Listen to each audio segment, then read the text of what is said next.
Okay, so I think I just received the BATE signal to get started. Um, I am from Uruguay, South America, and we South Americans are very, very lazy sometimes when it comes to punctuality. It is normal that when they invite you to come over to your home in Uruguay and they say like, oh, come at 8 p.m., like for dinner, nobody arrives before 9 p.m. It's considered rude. People are still like preparing themselves. So I really don't mind starting like 2 or 3 minutes late because that's for me it's still very, very early. And sometimes I think, like, if I would start this conference in Uruguay, if the conference was like 10 a.m. and I started like 10:03 a.m., people would be very pissed off because why do I start so early?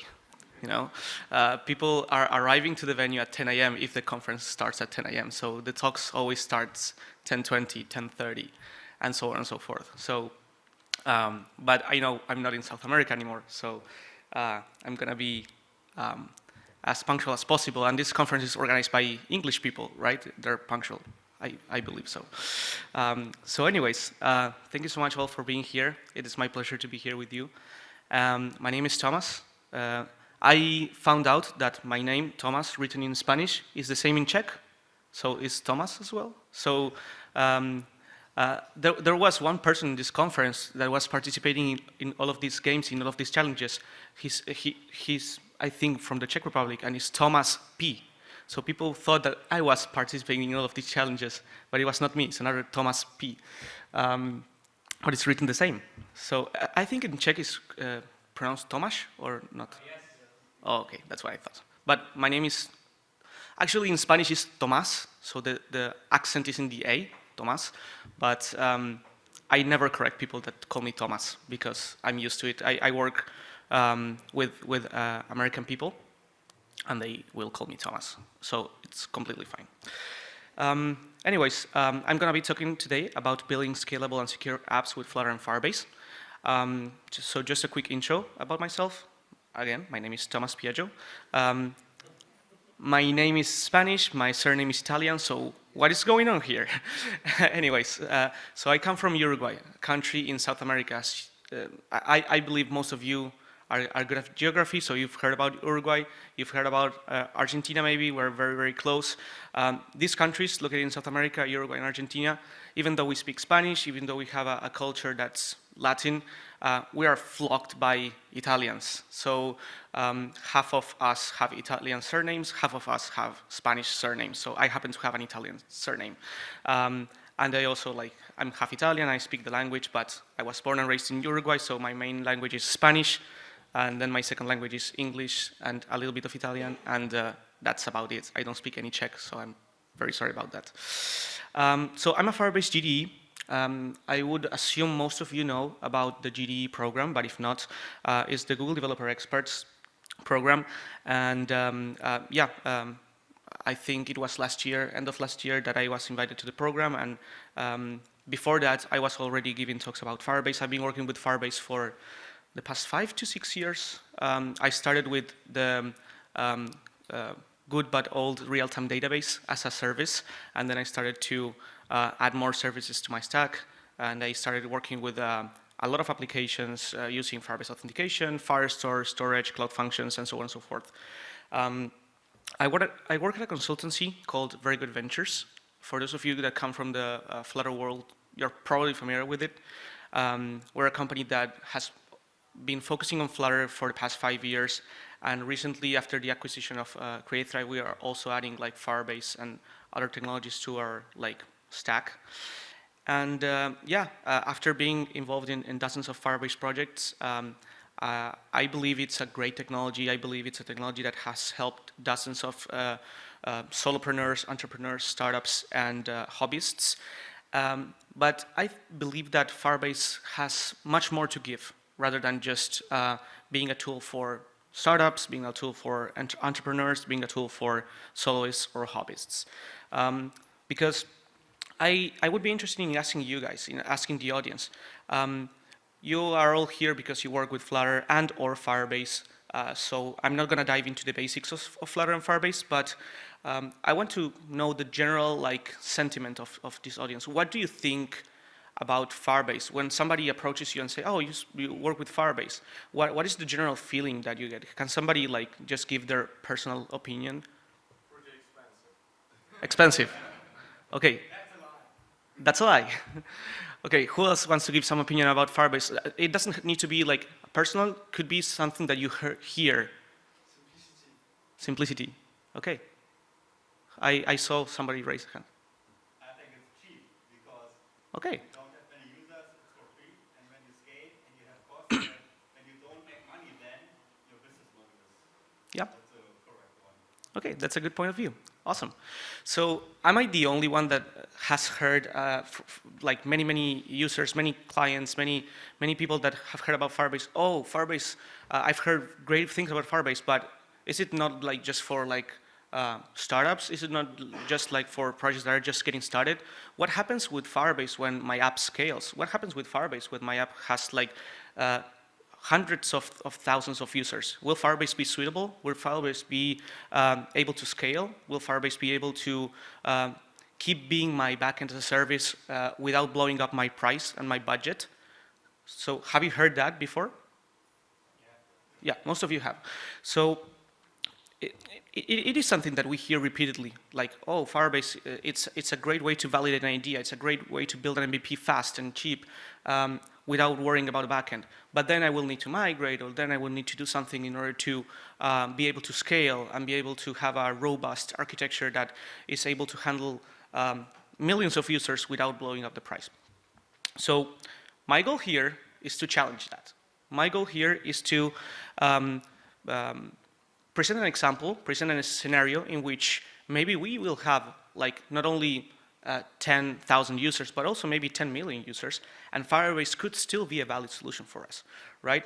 Firebase, I don't think it's going to be the magic solution for every use case, every scenario, but I believe Firebase could be a very decent and nice tool for enterprise apps and for apps that handle millions of users. So in this scenario here, we're going to see this example. So before coming to Prague, I spent some time in Spain, where I did this workshop with a colleague of mine called Oscar, and we created this demo app, which was built with Flutter and uses two Firebase services. One is called Firebase Authentication, and the other one is called Firebase Cloud Firestore.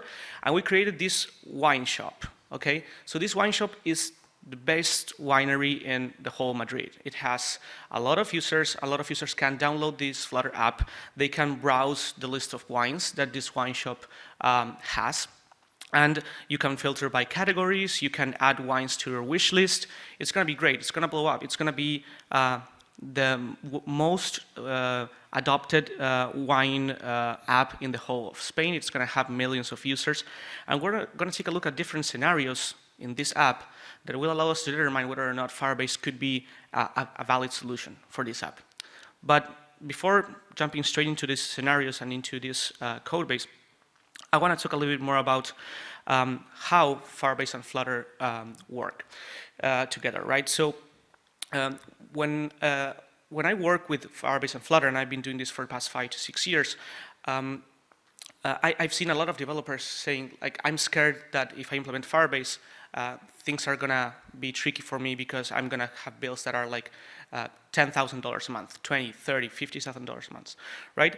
And I always say, you know, if you apply Firebase the wrong way, if you don't apply like best practices or techniques, that could happen because Firebase, as we all know, like it's pay as you go. Even though you have, like, as somebody pointed out, this amazing free tier with the Spark plan, if you don't do things the correct way, if you have like some sort of loops that are constantly reading or writing or executing like cycle cloud functions, you can mess it up.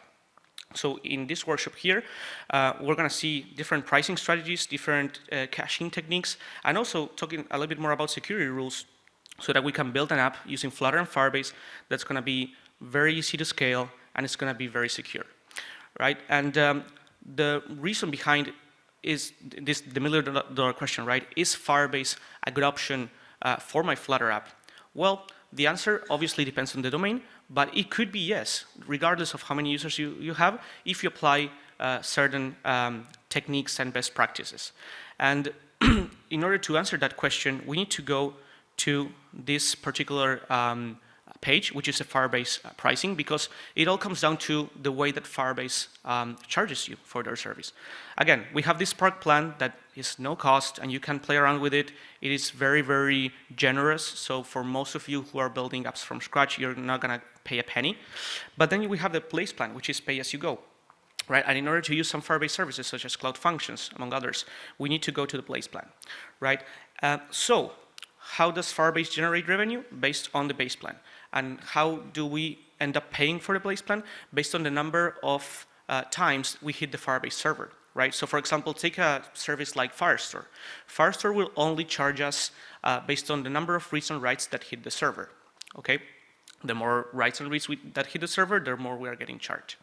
Right? So how can we use Firebase and take the most out of it and try to spend the less amount of money? Well, we have to do the opposite. We have to minimize the number of reads and writes that end up hitting the server in order to be able to lower our number of reads and writes and be able to lower our expenses each month. So how do we do that? Okay, so this is where the workshop begins, this is where the talk begins, and there are many techniques and many things that we can do in order to avoid hitting the server with services like Firestore, among others. Before we jump straight into like the techniques, one of the first things that comes to my mind that not a lot of people actually know or are familiar is we have the Firebase simulator, guys. Have you used the Firebase simulator before? Okay, so maybe half of you have used the Firebase simulator, half of you have not. The Firebase simulator will allow us to run Firebase services locally. This is huge because every time I'm developing a Flutter app and I want to connect to certain Firebase services such as authentication or Firestore or functions, if I'm running this locally, I don't need to pay anything because I'm not hitting the server.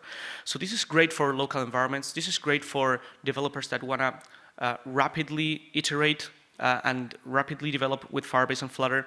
You only need to start the emulators. It's only the documentation. It's going to be very easy, and you connect your Flutter app with the emulators. So whenever you're testing, you can create users, you can create data in Firestore, you can run functions, and all of that is going to be running locally. You don't need to hit the server, right? So that is the first thing that I would recommend anybody to adopt the Firebase simulators. For a number of reasons, not only because you're not increasing the amount of times you hit the server, and thus you're not increasing your bills each month, but also because it's going to be a better experience for development. Imagine you have functions, right, and you are developing some functions locally, and you want to test them out. It is very inconvenient to have to deploy each functions all the time, every time you want to test it out. So if you run the functions locally, you can change your code on the go, you can hit up save, and then you will see the changes if you're using JavaScript. If you're using TypeScript, you need to build it first, but build it locally, it should be a breeze, right? And yeah, Firebase Simulator is free of use. You don't need to pay anything to use it. It's very easy to set up, and I would really encourage you to do so. Firebase Simulator is very, very useful, not only for testing your app locally, like running the app locally and interacting with Firebase services, but also for those of you who are implementing testing with Firebase. The Firebase Simulator also allows you to test your app, not only your security rules, but also your cloud functions. So all good here, so far so good. Firebase Simulator is one of the first things that we can do in order to avoid increasing the number of writes and reads that hit the server.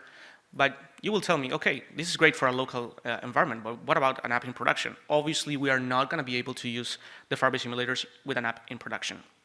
So, having said that, we're going to be looking at different scenarios in which it probably makes sense to apply certain Firebase techniques in order to lower the amount of reads and writes that end up hitting the server. Any questions so far? No?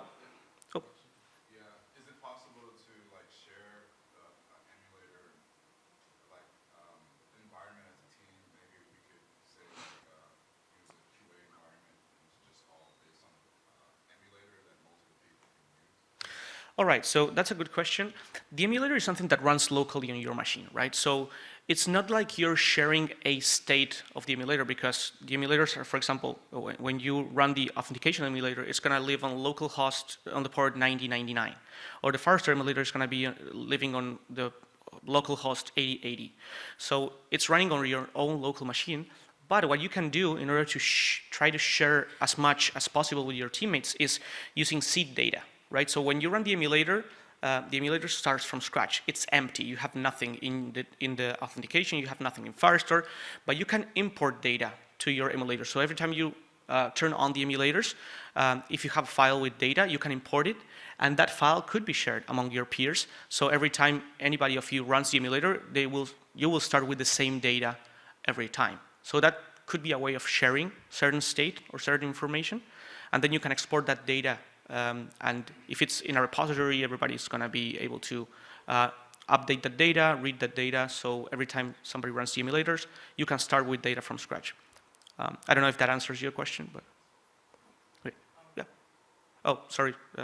I saw you first. So. What if you use services like ngrok? So you're doing it in local host, but you can make it public your local host, not public, but private, and share the link. I think that could be possible. Honestly, I have never used ngrok with the Firebase emulator. I think I wouldn't do that because I would rather set up a QA Firebase project and have like my Firebase production project and my Firebase dev project or QA project and share that project among everybody that's testing. So I think the effort of using ngrok to set up something that shares a local emulator doesn't make much sense to me, but I think it could theoretically be possible. But I think there are easier ways to, if you want to share a Firebase project, a QA Firebase project among others, could be easier maybe. Any more questions?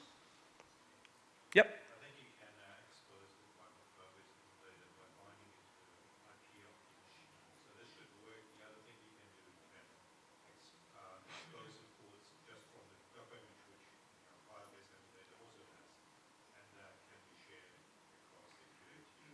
Yeah. So there are a couple of ways. Yeah, absolutely. I completely agree with that. Thank you for mentioning that. Okay, so Firebase Simulator, for those of you who are not familiar with it, I highly encourage you to try it out. It's easy, it will save you a bunch of time, not only for developing, also for testing, and it will not count the number of reads and writes that hit the server, so we will end up saving some money, okay? But let's move to apps in production, because that's the most important for us, and that's where most of our build is gonna be. So let's take a look at this possible scenario, okay? So coming back to this wine shop app that I presented before. Imagine that we have around 10,000 monthly visitors. So my app is very popular inside Spain, and I have 10,000 monthly visitors that are visiting my app each month.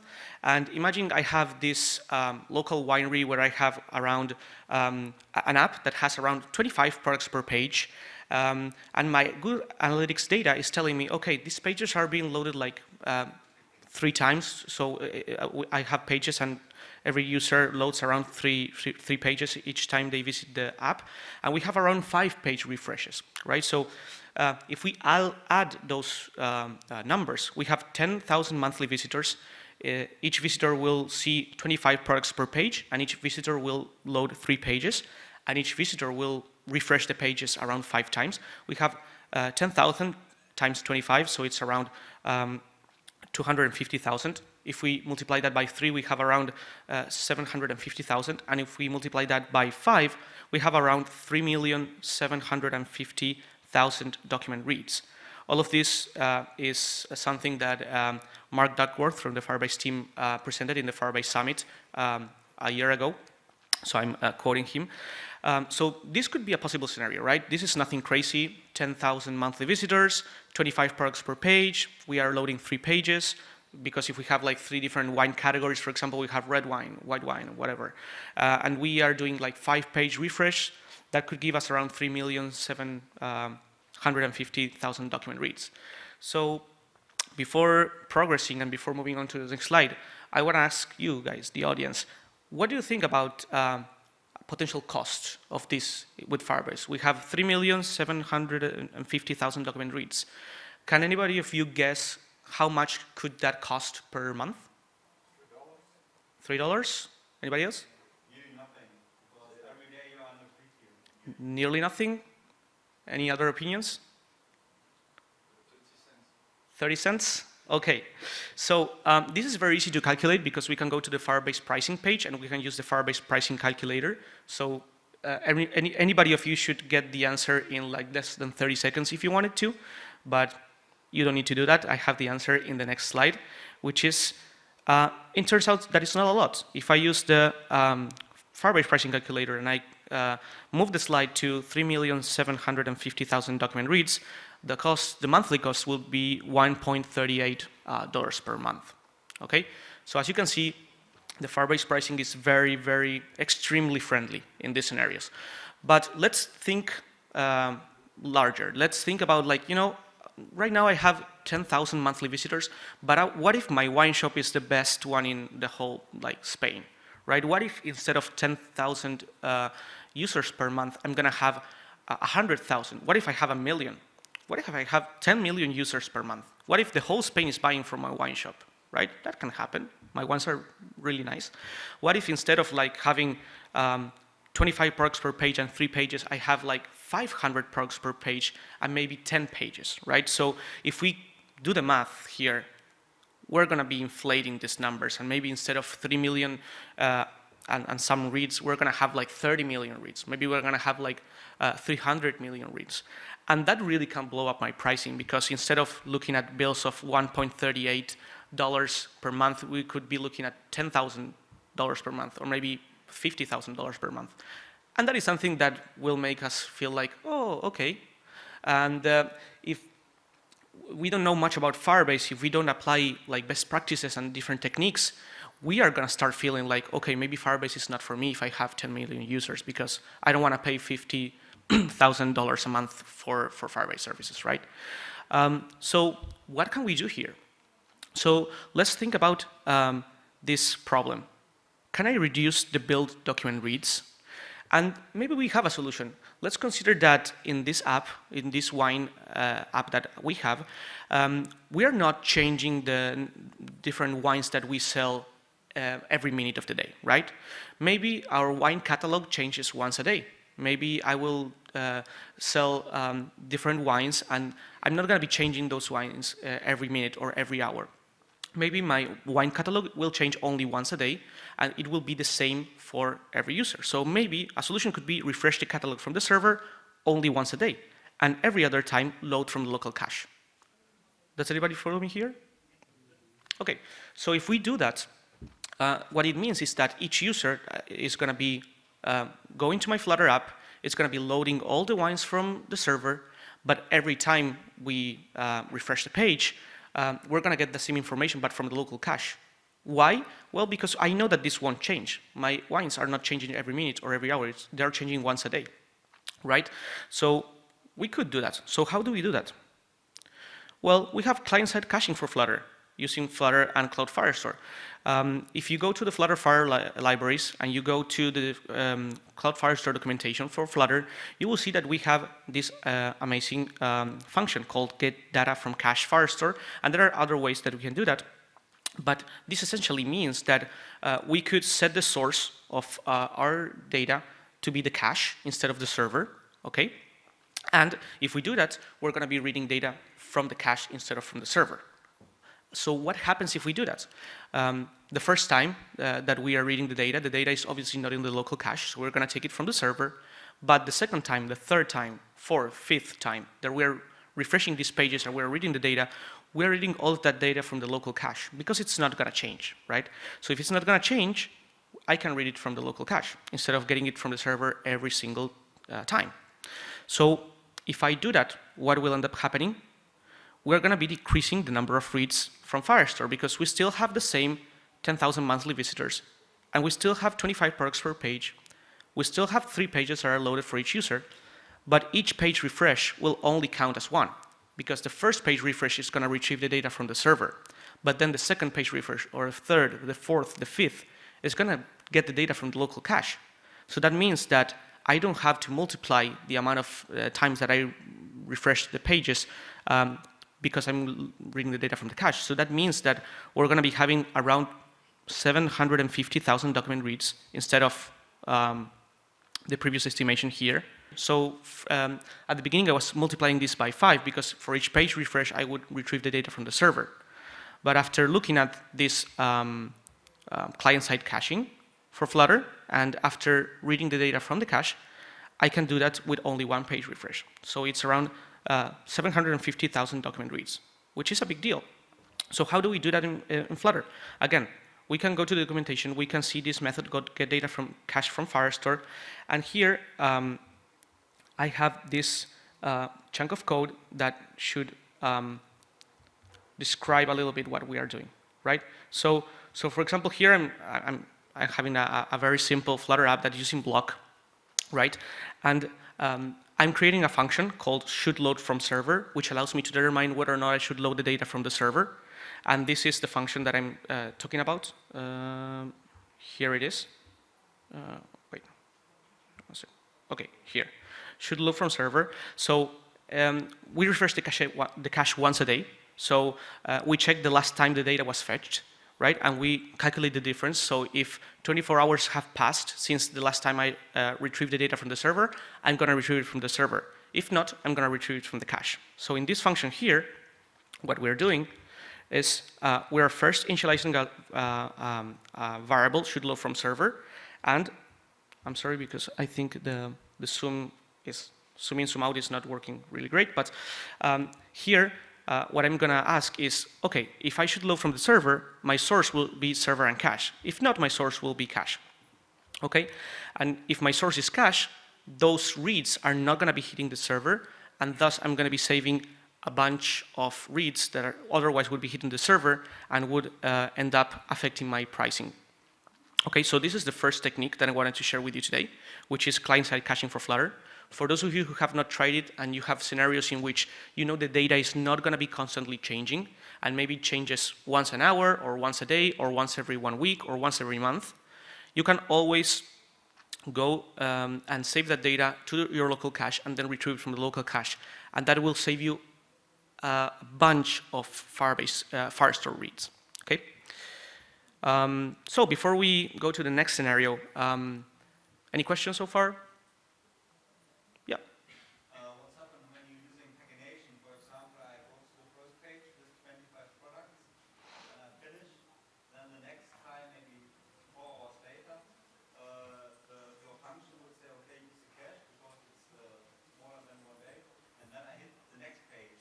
So I don't have the next 25 items in the cache because I didn't load them initially. Well, whenever you are looking at a page for the first time, you would be retrieving the data from the server. But then if you refresh the page, that data is already there, so you would be retrieving it from the cache. Okay, but I have to take care manually for this. Yes, you have to also, yeah, I mean, so you have to take care manually for that. You need to check when was the last time you retrieved the data. So if the last time you retrieved the data was 24 hours ago in the past, you should retrieve it from the server because you know the data probably changed. But if 24 hours haven't passed, you can retrieve it from the cache. So that ultimately depends on your logic. Maybe you say, oh, I want to retrieve data from the server like once a day, or maybe once a week, maybe once an hour. In this scenario that I'm showing here, I think that my wine shop is not going to change the wines multiple times a day. It's only going to change once a day. So I will do it manually, but I will, with code, say, okay, if I'm reading the data for the first time and more than 24 hours have passed, I'm going to retrieve it from the server. Otherwise, I'm going to retrieve it from the local cache. Any further questions? Okay, so let's move to the next scenario. But before doing that, we can already conclude that there are many reads that I'm saving from from hitting the Firestore server. And let's consider optimizing even more. So the question is, could we keep reducing the number of billable reads? We still could optimize a part of our app. Before I show how we can keep optimizing it, does anybody of you has any idea, or does anybody of you think what could be the next step in keep optimizing this in order to reduce the number of reads that hit the server? Yeah, I think in a bigger chunks if you get data. So for example, you have a page with 25 items, but you get 1,000 items maybe. Okay. What is the structure?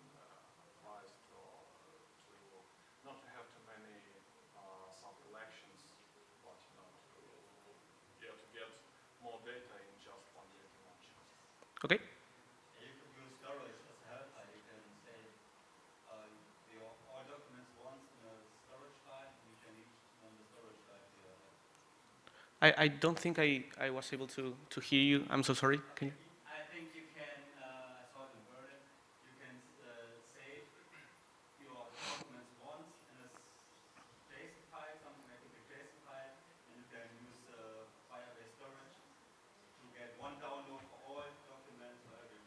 Okay, so you attended my workshop in Berlin. Obviously. Okay, that's fantastic. I was not sure if he was the guy who makes the I think I was. talk and Yeah, I think I was. What No, I was just mentioning that you use extension for that. let's go there. So, could we keep reducing the number of billable reads? The answer is yes, because if we think about it, we still have a problem, right? I'm still querying the server daily for each of the 10,000 visitors, right? And these 10,000 visitors are going to see the same wines because I'm not changing the list of wines for every visitor. I'm showing the same wines for exactly the same number of visitors. So if I have 10,000 visitors, if I have 1,000,000 visitors, each one of these visitors will see the same wines because I'm selling the same wines for everybody. So the solution in this scenario could be I can query the product catalog from the server only once a day and share the results between users using bundles. Has any of you heard about Firestore bundles before? Okay, so it's only one hand that's raised, maybe two. So this is fantastic because I think most of you will get the most out of this talk if you haven't heard about Firestore bundles. So pretty simple. Firestore bundles are packaged results of common queries on Firestore. Okay, so if we have a common query that a lot of users are going to be consuming, we can create a bundle, and this allows an application to load data quickly without querying the backend. Okay, and what happens if I do that is we save bill reads by loading from the cache. Okay, so imagine that all of these 10,000 visitors are seeing the same list of wines. Instead of querying the server for each one of these 10,000 monthly visitors, I could create a bundle once a day, for example, that will get all of the wines from the server, from the Firestore, put it inside a bundle, which is nothing but a JSON file, really. And then I can share that bundle across all of my instances of my Flutter application. So the Flutter app, instead of reading from the Firestore server, will load the bundle. That data will be loaded on the local cache, and whenever my Flutter app is reading from Firestore, it will immediately read from the local cache instead of hitting the server. And I will save dozens or maybe millions of reads in the process, which is quite amazing. So let's take a look at bundles. And the first thing is, how can we create a bundle? Okay, so if we do it with code, it's not that difficult. We can create a cloud function that runs once a day, right? Like a scheduler that once a day it runs this cloud function and it uses the Firebase admin SDK. And what we can do with the Firebase admin SDK, we can run that query to our product catalog, to our wines, and get all the documents, and then generate the bundle file from my product catalog and put that in cloud storage, or maybe the CDN, because we can also use the hosting CDN. We don't need to only use cloud storage. Bundles could be saved either in the Firebase hosting CDN or in cloud storage. You can pick where do you want to save your bundles, and you can do all of that. So if we were to create a cloud function, for example, and we would be building the bundles on the server, we could create a bundle ID, create the bundle using firestore.bundle and passing that ID. Here we have the queries that I want to save to that bundle. So for example, if I wanted to create a bundle of stories, I could create these queries that would collect all the stories, and then after that I would create a buffer with that snapshot, with that query.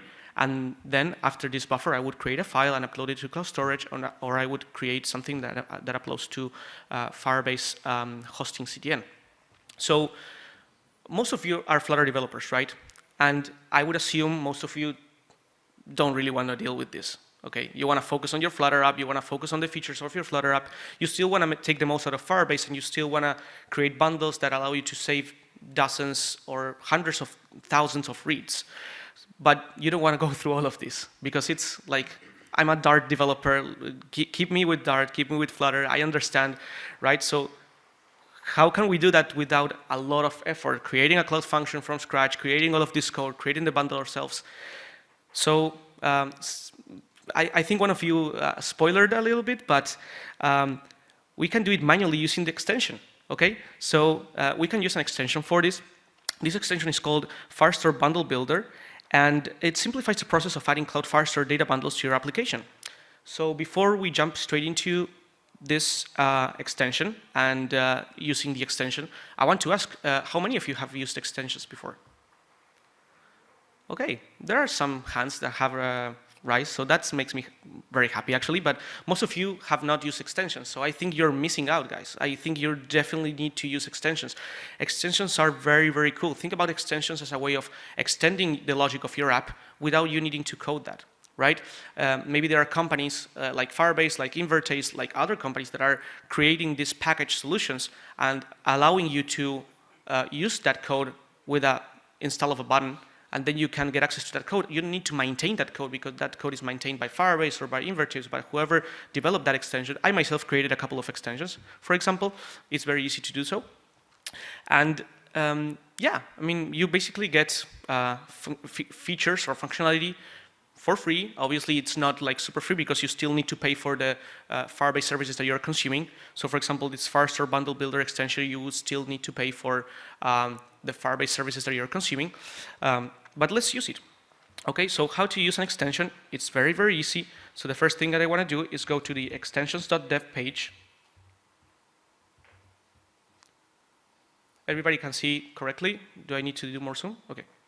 And here I can browse all of the extensions. So there was a talk yesterday actually by Laura and by Renuka that talked about the extensions. So I don't want to be very repetitive. You can probably watch that recording later. But with extensions, you can power up your app immensely. Okay. So there are a lot of extensions you can use. You can use the trigger email for Firestore, for example, to send emails without you needing to write that logic. You can stream data to BigQuery. You can integrate with Agolia. You can resize images and all of that. In this particular talk, we're going to focus about the bundle extension. So let's search for bundle. Here we can see the Firestore Bundle Builder extension. Okay, and this extension will allow me to cache publicly available documents in Cloud Firestore data bundles that are served from either the Firebase hosting CDN or from Firebase storage. So here we have all of the instructions of how to use the extension. Okay, in this particular scenario, we are using this extension in order to create bundles manually without needing to do that with code. And we can go here to the official Firebase documentation on how to use the Firestore Bundle Builder extension. So the first thing that Firebase says to use this extension, we first need to create one or more bundle specifications in Firestore using this extension's admin dashboard. So this is one of the few extensions that comes with a front end so that we can interface with and we can use in order to use these extensions. This is how the front end is looking like. And this is the admin dashboard in order to use the extension. And here we have all the instructions of how to run this. It's very, very simple. We need to clone this repository, npm install the dependencies, put our project ID in our .m file, and then run the code, so npm run dev. As a matter of fact, I think I have it here. I cloned this repository. I have my .m file, and I'm running this code locally. So if I would go to localhost.3000, I can see the Firestore Bundle Builder extension. And here I can see that I have already created a bundle. Okay, so how to create a bundle? You just click on the Create Bundle button, and you can provide certain aspects for the bundle. So for example, we have a bundle ID, which we can call wines, for example. And here we have values that will allow me to determine the time to live for the bundle. So this, for example, is the client cache, which allows me to specify how long to keep the bundle in the client cache in seconds. Okay, so if I wanted to keep the bundle live for 24 hours, I would need to calculate the amount of seconds that are in 24 hours, which I believe it's 84,000 or something like that. Same here on the server side. Maybe I want to, well, this one is on the client side, but these two allow you to determine whether or not you want to save that bundle either on the Firebase hosting or on the storage. If you use server cache, it's going to be Firebase hosting, and I can put the same amount. If it's file cache, it's going to live on the cloud storage. And here, basically, I can put the documents separated in a comma that I want to add to the bundle. So if I wanted to add, for example, wines, I could do this. Or I could also do queries. So for example, in the queries, I could say, okay, this is going to be called wines, and then the collection path is going to be wines, and then I can add conditions, so I can add where values and all of that. So bundles are really very, very flexible when it comes to creating them, and it should be very easy to do so. So once I create a bundle, for example, and I click this button here, this bundle is going to be created, and if I go to Firestore here, for example, I can see that I have these two bundles that I just created, and they're living inside the Firebase Firestore, which is the configuration.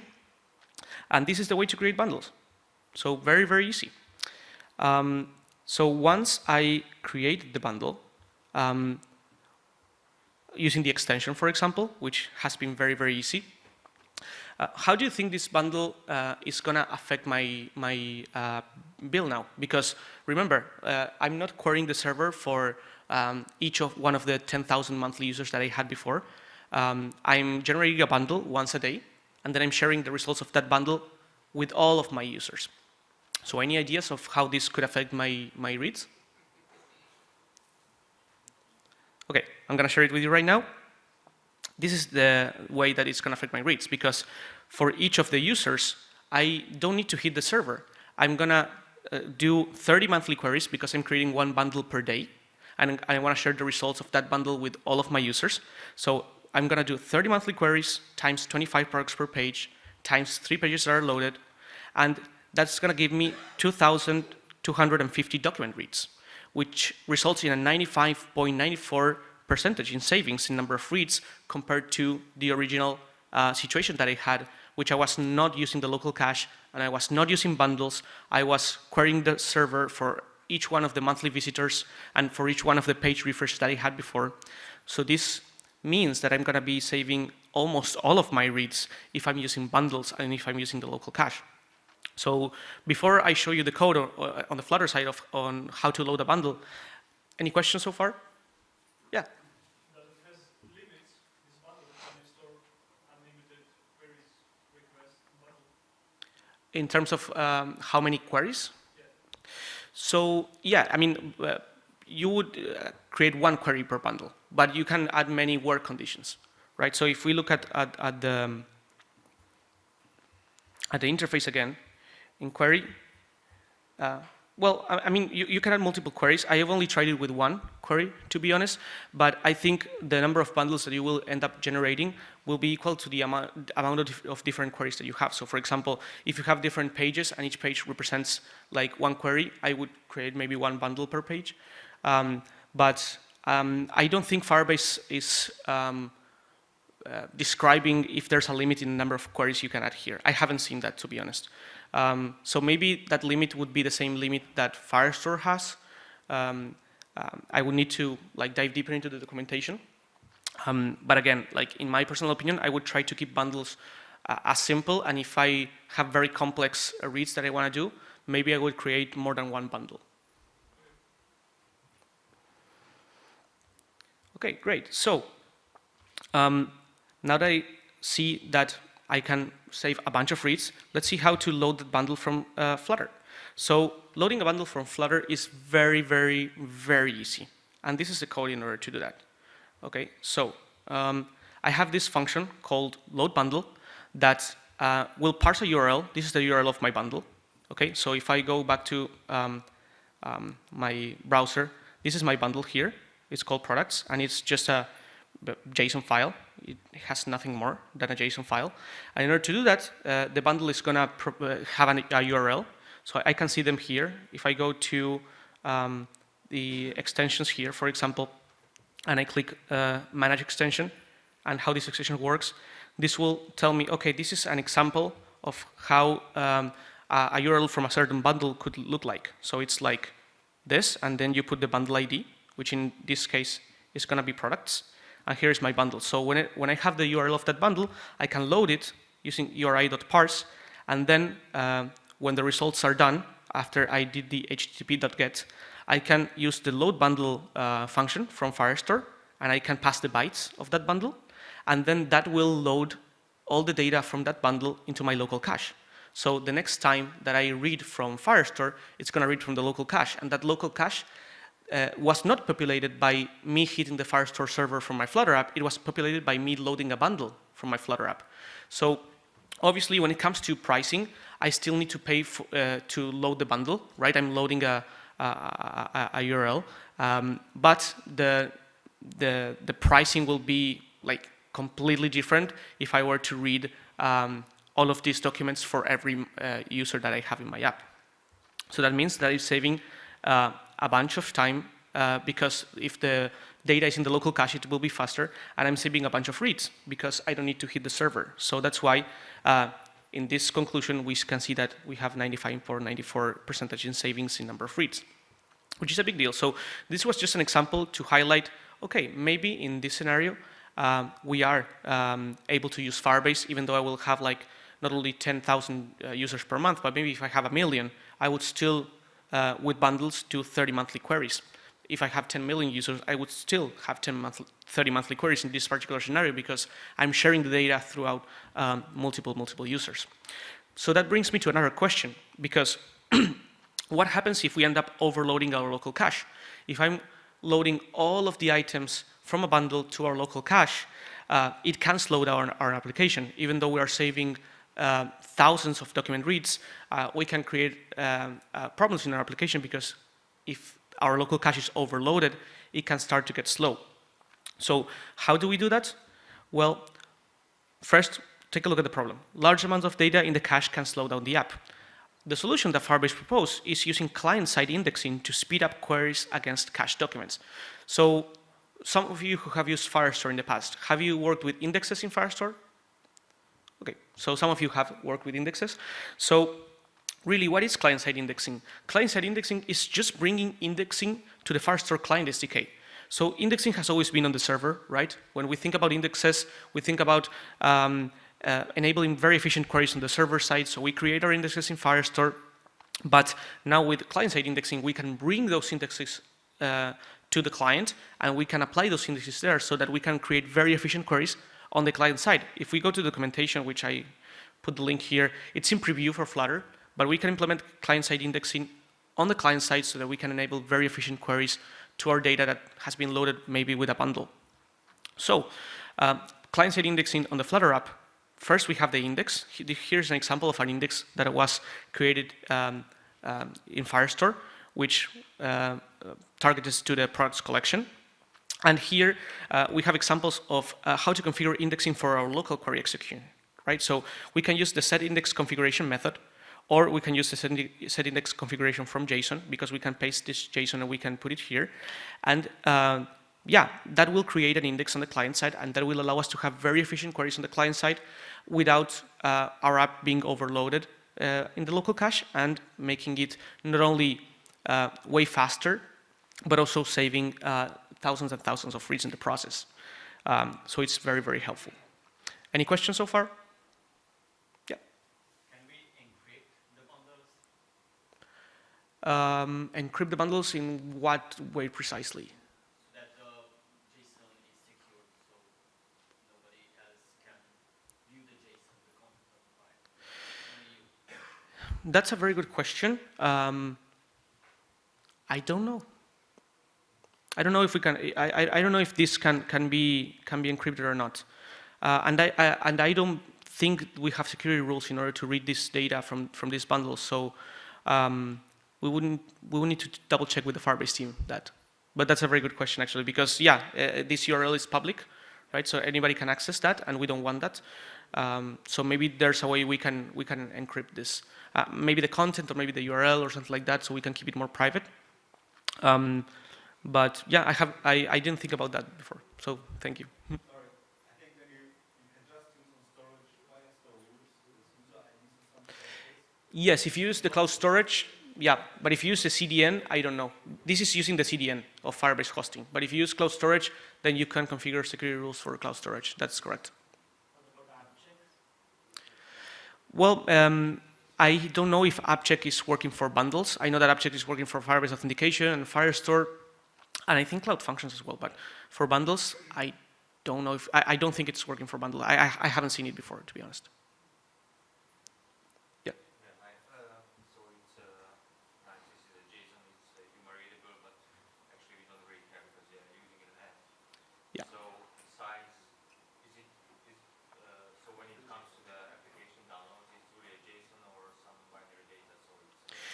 So I'm thinking about, the data. yeah, so that's something that works like on the background of Firebase. But what we do is we load that JSON to the Firestore like client SDK, and that gets converted in a certain like, let's put it this way, in a certain format, so that whenever I'm reading data from the Firestore client SDK, I'm reading documents and I'm reading snapshots and I'm able to do queries and all of that. So somehow, like when we load the bundle, this data gets translated into the same way that we would load our data from the server from Firestore.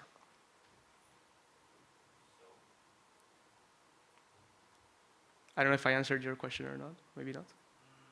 No, I'm just, how can I save data when so, okay, because it takes time. So, okay, this is only a few Yeah. items, but I have, I don't know, if I have 10 or 15 or 50 megabytes data, then I have to download it, and so it takes time. Yeah. On the client side. Can I somehow reduce it, or is really a JSON that is coming down, or binary data, so Yeah, so you read the data from the URL that will, this is a JSON file you can see, like here, this URL is exactly the same that I'm showing here. And when you get it from HTTP, you load it to Firestore. So you will need to wait a certain amount of time depending on how big is that bundle. Yeah. But then every time you like do page refreshes and all of that, the data is gonna be inside your local cache, so it's gonna be fast. Okay, so I think we have 5 more minutes maybe, so it's not a lot. I thought I was going to be faster, but this is almost the end of this talk actually. There was a second, part of this talk which I can like run really fast, which is, okay, we've seen different techniques for local cache. We've seen techniques for loading data from bundles, and we've seen that we can get client-side indexing to work on our Flutter apps, so we can create very efficient queries, and that will create more performant apps that are cheaper to maintain, because Firebase is not going to blow up the pricing. And then the next part of this was going to be focusing on security. And I was going to be talking about the Firebase security rules. So most of you who use Firestore know that we need to implement security rules in order for us to be able to have certain level of confidence that when my Flutter app is going to get data from Firestore, we're going to have this layer of security that will allow us to determine which users are allowed to access which data, right? So in this scenario, in my wine shop, I created this very easy set of security rules, which I will allow to configure in my app. So if I had my wish list, for example, and I have a list of products inside my wish list, I'm going to have a wish list collection in Firestore, and I'm going to have a sub-collection called products. And I'm only allowed to read or write to my wish list if my wish list belongs to me, right? So my wish list ID is going to be the same as my user ID of Firebase authentication, and here are the rules that I'm going to create. So I created a function called isOnWishList that receives a wishlist ID, and then it compares it to the UID of the user that's performing that query, and I'm allowing to read or write if that user wishlist is belong to a user that performed the query. Okay. So how can we make sure we can test this? We can test them using the Firebase simulator. So we can test the security rules using the Firebase simulator, and I'm going to show you how to do that right now. So here, for example, where is it? Here is my Firebase project in the backend, and here is my Firestore rules. So I have my function, isOnWishList, and I have my my security rules for wishlist. And what I'm doing here is I'm first and foremost running the Firebase simulators in Firestore, and then here I'm testing my rules. So, for example, here, when I create rules for my wish list, I can create tests that will allow me to determine whether or not my wish list is accessible by certain users. So here, for example, I'm going to show you a very quick test. 3 very quick tests, actually. I'm going to remove the skip so we can run these tests. And these tests will allow me to have only signed-in users read their own wish lists, okay? And only sign-in users write their own wish list. So how do we do that? So first we create documents inside the Firestore emulators, okay, by passing the security rules. And then we can assert succeeds or assert fails if I'm reading a document that belongs to me or not. So if we do that, and I know that we are almost in time, let's run our tests. And I can see that these 3 tests passed, which are the ones that I removed the skip. And all of this code is going to be available to you anyways. But here we can see that this test passed because when I'm trying to get a document that belongs to the user that has been authenticated, which is Alice in this case, I'm succeeding. When I try to read a document that belongs to a user called Bob, for example, from a user that was logged in with Alice as the user ID, this is failing. That's why assert fails pass. So I'm gonna be publishing this to GitHub or something like that so that you can take a look.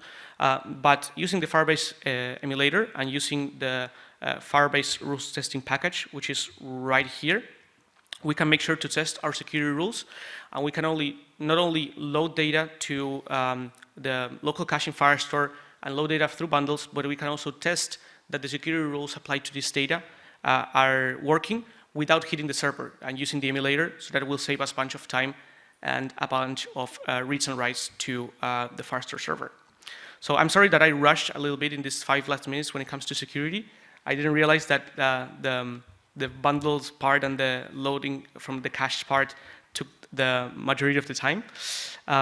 But we have an amazing speaker coming up. He's Sasha, and he will start at 11, right? Okay, so last but not least, I wanted to thank you, and thank you for being here in F3. This is a picture of my city, Montevideo in Uruguay, and if anybody of you have any questions, I will be very happy to answer them, not only here, but also in the lobby, because I will be walking around. So thank you so much for your attention today.